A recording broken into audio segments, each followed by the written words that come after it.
नमस्कार दोस्तों, आज हम बात करेंगे एक ऐसे योद्धा की जो ना सिर्फ तलवार चलाना जानता था बल्कि युद्ध की रणनीतियों और हथियारों का निर्माण भी करता था। छत्रपति संभाजी महाराज।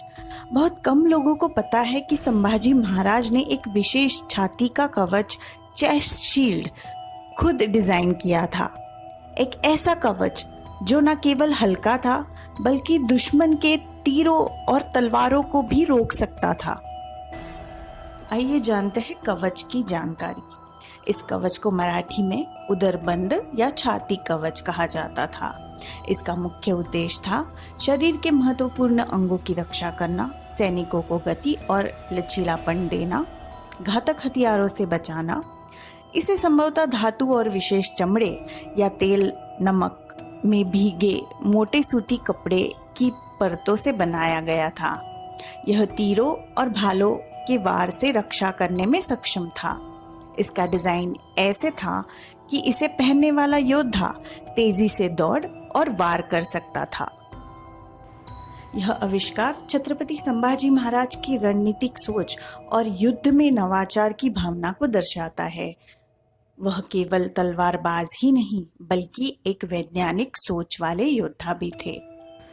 छत्रपति संभाजी महाराज का यह छाती कवच उस युग में एक अनोखा और आगे की सोच का प्रतीक था। आइए जानते हैं संभाजी महाराज की विशिष्ट तलवार के बारे में। यह तलवार सामान्य तलवारों से लंबी होती थी, जिससे दुश्मन को दूर से ही मारने में सहूलियत मिलती थी। ब्लेड के टिप को पिपड़ा कहते थे। ब्लेड का सिर थोड़ा मुड़ा हुआ था या पत्ते के आकार में होता था। यह डिजाइन दुश्मनों को पकड़ने या काटने में अधिक प्रभावी था। हैंडल के निचले हिस्से में एक नुकीली कील लगी होती थी। जब दुश्मन बहुत पास आ जाता था तो उस कील का उपयोग उसके सर पर प्रहार करने के लिए किया जाता था। मजबूत धातु से बना होता था यह हैंडल, जिससे पकड़ बहुत मजबूत रहती थी।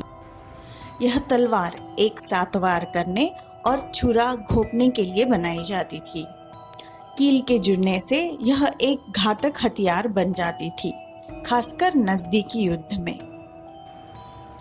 शमशीर तलवार की शुरुआत फारस, ईरान में हुई थी। यह मुगलों और मराठों के समय में बहुत लोकप्रिय हो गई। इसमें एक अत्यंत मुड़ी हुई एक धारी ब्लेड होती थी।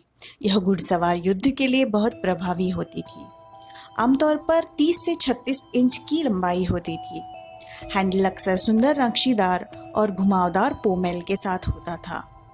मराठों ने शमशीर को तेज हमले और गति के लिए अनुकूलित किया। यह तलवार घुड़सवारों के लिए विशेष रूप से उपयोगी थी।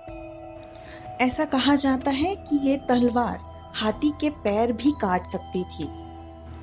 आइए जानते हैं मराठा साम्राज्य के दौरान उपयोग की जाने वाली विभिन्न तलवारें। पहली है दानपट्टा।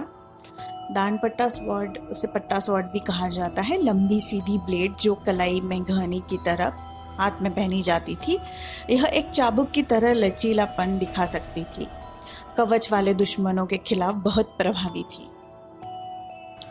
दूसरी है गुप्ती, एक छुपी हुई तलवार जिसे छड़ी के रूप में प्रचिन्न किया जाता था। गुप्त हमलों और व्यक्तिगत सुरक्षा के लिए इसे इस्तेमाल किया जाता था। संभाजी महाराज अक्सर गुप्ती को व्यक्तिगत सुरक्षा के लिए रखते थे और बाकी के दो फिरंगी और कटियार। और एक थी भवानी तलवार। भवानी तलवार को छत्रपति शिवाजी महाराज से जोड़ा जाता है। कहा जाता है कि यह तलवार उन्हें देवी भवानी ने भेंट दी थी। अगर आपको हमारा कंटेंट पसंद आ रहा है तो लाइक, शेयर और सब्सक्राइब करना ना भूलें।